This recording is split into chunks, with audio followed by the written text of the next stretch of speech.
Bonjour à tous et bienvenue dans cette vidéo de SVT Facile consacrée au programme de terminale enseignement de spécialité et au chapitre D'autres mécanismes contribuent à la diversité du vivant.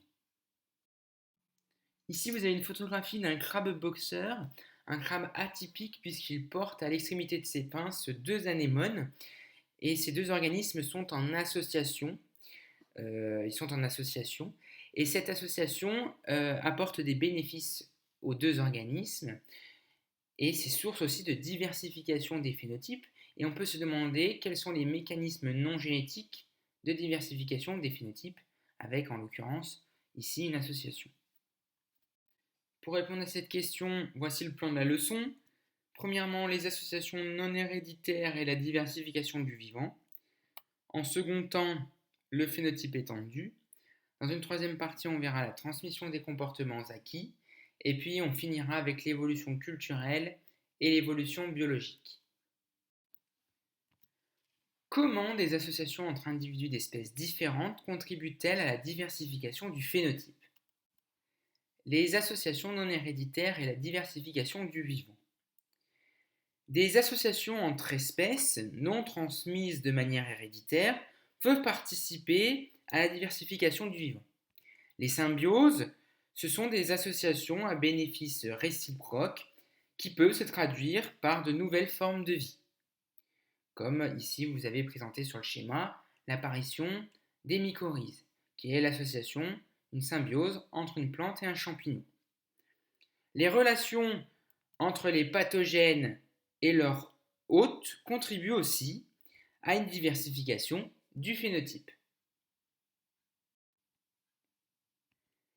Qu'est-ce qu'un phénotype étendu et comment contribue-t-il à la diversité du vivant? Le phénotype étendu. Le phénotype d'un individu ne se limite pas à l'ensemble des caractéristiques de son organisme, mais s'étend aux modifications de son environnement dues à ses comportements. C'est ce qu'on appelle le phénotype étendu. On peut ainsi inclure dans le phénotype étendu des animaux leur construction à partir de composants inertes du milieu, leurs éléments de parure aussi, et puis certains de leurs comportements.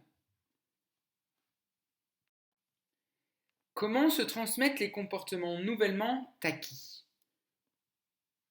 La transmission des comportements acquis. Un comportement est acquis lorsqu'il est le fruit de l'expérience individuelle ou de l'apprentissage. La transmission d'un comportement acquis au sein d'une population peut s'effectuer par une transmission horizontale entre individus d'une même génération ou par transmission verticale entre générations. L'apparition de nouveaux comportements et la différenciation des comportements transmis au sein des populations est une source de diversification du vivant. Il existe donc une hérédité non fondée sur l'ADN. Quelles sont les caractéristiques de l'évolution culturelle humaine? L'évolution culturelle et l'évolution biologique. Le partage et la transmission de pratiques et de savoirs au sein d'une population constituent une culture. L'évolution culturelle est la transformation dans le temps de la culture d'une population. Elle fait intervenir des innovations pouvant être sélectionnées si elles sont avantageuses, contre-sélectionnées quand elles deviennent inopérantes, ou alors elles peuvent être perdues par hasard. L'évolution de la biodiversité résulte ainsi des interactions entre évolution biologique et évolution culturelle. Pour terminer, voici les mots à retenir de cette leçon. Pour commencer, association non héréditaire.